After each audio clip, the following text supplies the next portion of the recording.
I'm Brad Wolf, and welcome to Dialed In. This is the first in a series of Q&A videos. A month ago, I asked on the community page for your questions, and here in this video, I will be responding to those questions. And in order to keep this series going, the point is you ask more questions in the comments below of this video, and that will give me the material to make the next video. And we can continue like that as long as you want to keep asking me questions and I have good answers.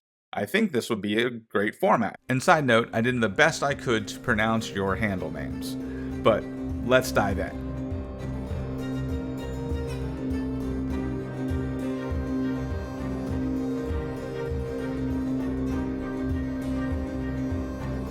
Crin 5982 says pacing is something I struggle with. My players are not complaining, so that's a good thing. But the current sandbox campaign has lasted several years of real time while only lasting 9 months of in-game time. Thus my question, which I appreciate here, they clarify what specific type of pacing they're talking about. So pacing is a broad topic, and I could do multiple videos on pacing of combat, the pacing of story structure, the pacing of ... So specifically, how do you keep the downtime activities moving the story along without making the players want to jump out of the time acceleration at every opportunity? So I assume what they mean by that is if you're going to fast forward your story by 3 months, how do you keep the players from saying, well, during that 3 months, I want to do this. What do I have to roll to have done this? Or I want to go investigate this thing. Can I go talk to this NPC? What can I learn during this 3 months time? And I think all those are valid questions because players want to feel like they're getting the most out of that time frame. And I would suggest just go ahead and give them some cool piece of information, some secret or clue, or some item that they could craft. Another way you could do it is make it a mini game. They roll a d20 and you roll a d20 and you don't show them your roll. And you say, which roll do you want? Do you want your roll or my roll? So there's this blind bid kind of choice where they have to choose, well, I rolled a 13, you might have rolled higher, I'm going to take yours. Or I rolled an 18, I'm going to take mine. That's a quick, fun thing you can do to answer just about any question. They say they want to research something. They say they want to build something. They say they want to investigate something. You have them tell you what skill they're going to use. They roll a d20, you roll a d20, and then you do this blind bid to see which number they're going to go with. And after they pick the dice number, you add their skill to it, and then the total number determines how successful they were at that thing or how much information you're going to give them based on that score. So before you fast forward, get a consensus from each person. What's the primary thing you're going to do during this 2-month stretch or 3-month stretch? And then they get to establish what that is. So if you need to make a dice roll for it, you can, but otherwise, you can just give them some information that's relevant to the plot based on what they just did. You don't necessarily need to go role play over here or go on a mini quest over there. You can just say, yes, you found this item when you went looking for it in the archives. Yes, you traveled to the temple and retrieved the spell scroll that you wanted. Or you studied at the arcane library and learned a new spell. Or you ... right? So you give them a choice and then you give them a reward for that choice so they feel like their player character has accomplished something during that amount of time. When you talk to your players, you might find out that they really don't want to skip all that stuff and they really do want to do all those things.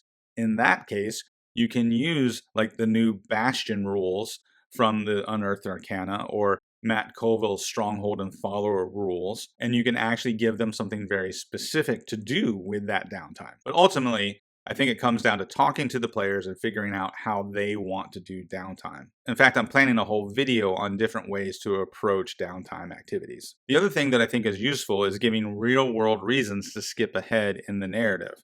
So the players get something important from an NPC, and that NPC negotiates in order to give you this thing that you really want.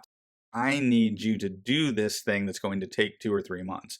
I need you to take your famous adventuring faces and go do this important thing for me. Or I need you to do this important task at the next full moon. I need you to do this important thing at the festival that's coming up next month. So you either establish a mundane activity that the players need to do to earn the favor of this NPC, and that mundane activity is going to take several weeks. Or you attach a time frame to your plot hook that's a month or 2 months away. And sometimes just having the knowledge that there's an in-world reason for this fast forward helps it all make sense to the players and they don't feel the need to try to get something out of that time. So Crin5982, I hope that answers your question. If not, feel free to elaborate in the comment section and we can come back to this topic in next month's Q&A video. All right, so next, Ricardo Romani 9916 asks, can you share a couple ways to introduce NPCs outside of towns? I'm always starved for ideas or it feels railroady. It's important to have NPCs do the talking for you as a DM, so it doesn't always seem like you're just info dumping on the players. But I think Ricardo's right, it seems odd sometimes for NPCs to just be out and about in the wilderness. This is why I include 6 eccentric NPCs as one of my campaign prep steps. The idea is that you prepare these eccentric NPCs and you give each one of them kind of a reason to be out and about and moving about your world. And then once you use one, you come up with another one and add that to the back end of the list. So you always have 6 NPCs at the ready. So these NPCs can show up to wherever it's realistic for them to show up. So here's kind of a short list of why people might be traveling. For example, you could have a group of acolytes who are on a pilgrimage. So they have a religious purpose for their journey. Obviously, merchants is a common one. So you could have a caravan of merchants because a merchant's not going to be shipping goods all by their lonesome and just them and their wagon, unless they hire adventurers to protect it. That's the cliche, right? But more likely, merchants are probably going to travel in large groups, strength in numbers. In our real-world medieval times, it wasn't uncommon for a noble to want to travel across their land. So let's say there's a duchess who rules over a duchy, and that duchy is divided into counties, and those counties are ruled by counts. Well, that duchess might want to go visit all of the counts that she is in charge of and make sure that they are paying their taxes properly and be entertained and get a chance to see their lands. But that duchess is going to travel with a very large retinue, a big group of people who are going to keep them safe, but also keep them comfortable and entertained as they travel across the land. So those are 3 main examples of why large groups of people might be traveling in a medieval themed setting. So the acolytes could show off the gods of your setting, the merchants could show off the culture and economics of the setting, and the nobility could show off the politics of your setting. So you could use these large groups to show off your world building.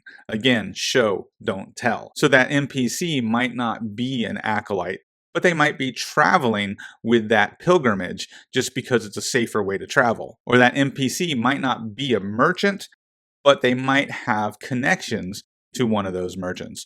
Or they might have a job to do for one of those nobles. They might be the one responsible for keeping that noble comfortable because they provide some sort of magic or some sort of resource that noble doesn't want to go without while they're traveling from point A to point B. You can also use magic to explain why an NPC is able to reoccur and pop up at any point in the wilderness. In the past, I've used the idea of the goblin market, and the goblin market exists in the Fey realm, so no matter where they're at in the wilderness, they might find an access point that's going to take them back to the goblin market. Even if they're in the woods or they're in a dungeon, there might be some unique thing that helps them access the goblin market. The other thing you could do is have a witch's hut, and this witch's hut travels around. Maybe they never actually see the hut move, but for some reason, the hut just pops up every now and then in different places. They might not know that the hut has chicken legs.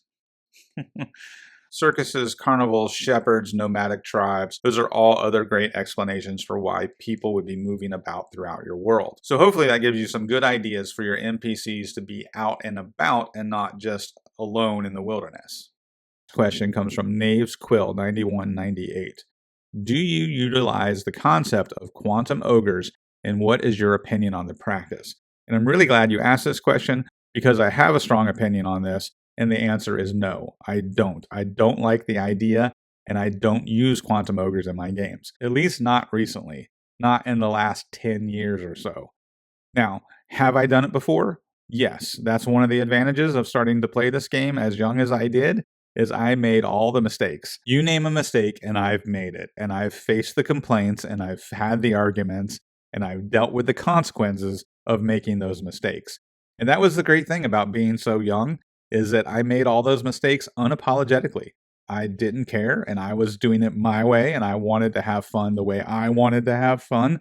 And eventually, I learned my lesson. And thankfully, because we were so young, we all stayed friends and we all kept playing together. And people didn't get their feelings hurt because we were all stupid and we were all trying to figure out so much about life. And this role-playing game thing was just one of many things that we had to learn some tough lessons on. Now, some of you are like, what are you talking about? What the hell is a quantum ogre? Is that something from Starfinder or some such thing? So quantum ogre refers to the situation where the DM creates an encounter and then gives the players an apparent choice. You can go left or you can go right. But the DM knows no matter which way the players choose, they're going to face that same encounter.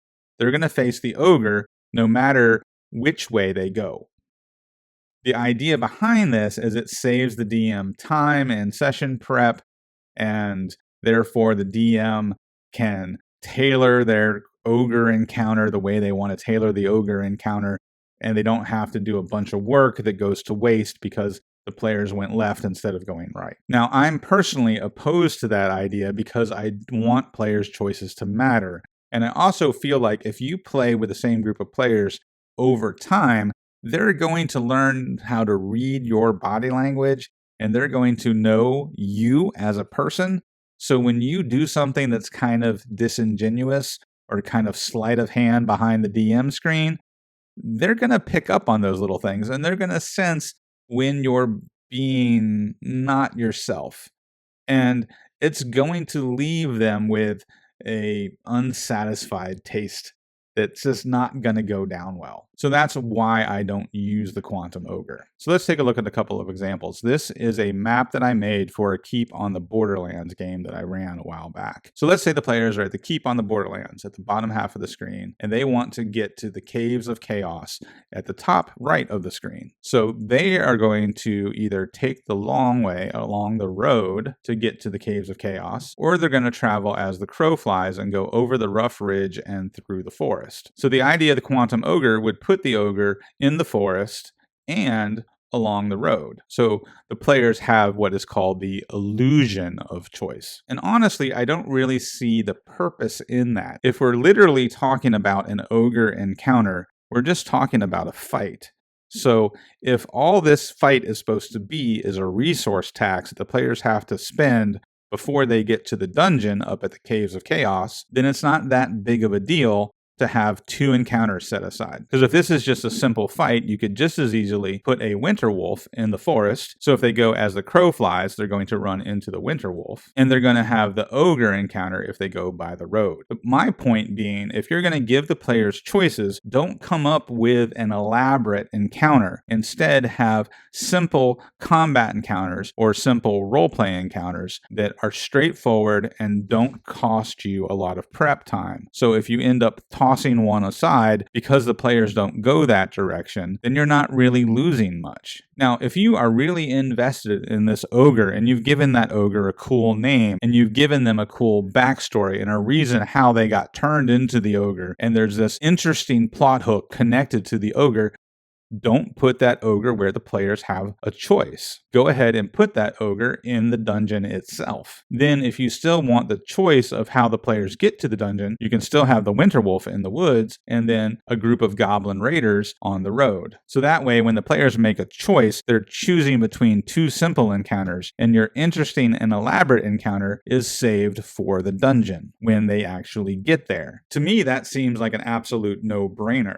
Don't make a complex or interesting, elaborate encounter dependent on a player's choice. If you really want to do that encounter, then put it in a location that you know the players have already decided to go. And you can see some specific examples of that in my campaign diary videos, where I do prep multiple encounters depending on which way my players are going to choose. And in those campaign diaries, you can also see how I use Mike Shea's idea of secrets and clues. And those can absolutely be quantum. A secret and clue can be in multiple places because all it is information. Because those aren't dependent on a sense of verisimilitude where it's odd to think that this ogre can be in 2 places at the same time. Because if your players figured out that you're using this quantum ogre concept, then that's how it's going to look. That you're having creatures exist in 2 different places at once. And that just seems odd and unfair if your players find out that their choices haven't really mattered that much throughout the course of a campaign. El Show D. Jason. I think that's how you say that. Maybe it's because I'm new to the hobby, but how do you stop yourself from wanting to throw every good idea, every adventure, every module into one campaign? How do I stay focused? Every time I hear a new great idea, I want to scrap everything I planned and throw that new idea into my campaign. And I think the most important thing to realize here is that if you're DMing, if you're in this hobby, you're probably going to be in this hobby for a long time. I started playing D&D at 10 years old back in 1983. So do the math. It's been a long time. And you will have plenty of time to get those ideas in. You're probably going to play this game for decades.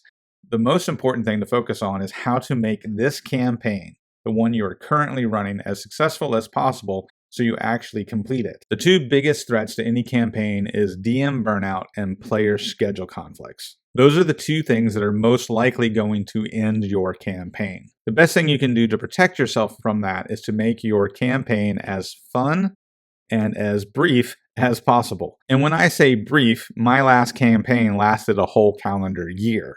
So that's brief in the dungeon mastering world. Most of the Wizards of the Coast hardback adventures are written to go from 1st level all the way to 12th level.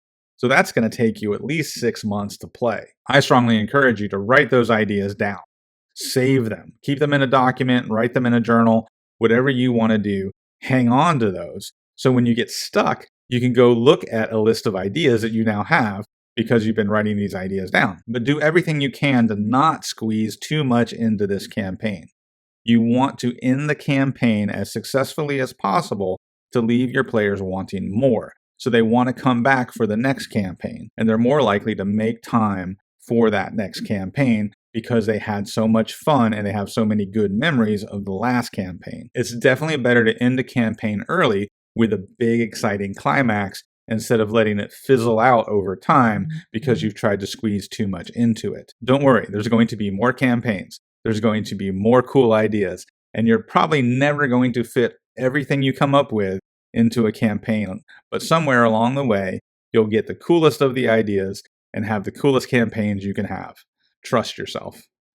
Believe in yourself. You got this. And there you go. This was our first Q&A video, and I say our as in you and me because without your questions, I can't make these videos. So in the comments below, make sure you ask more questions for next month's Q&A. And if you're new to the channel, check out this playlist where I go over how to prep a campaign for D&D, and you can check out my most popular video right here on how to build a town. And don't forget to like and subscribe because it really does help the channel, and I'm hoping to hit 4,000 subscribers by the end of the year.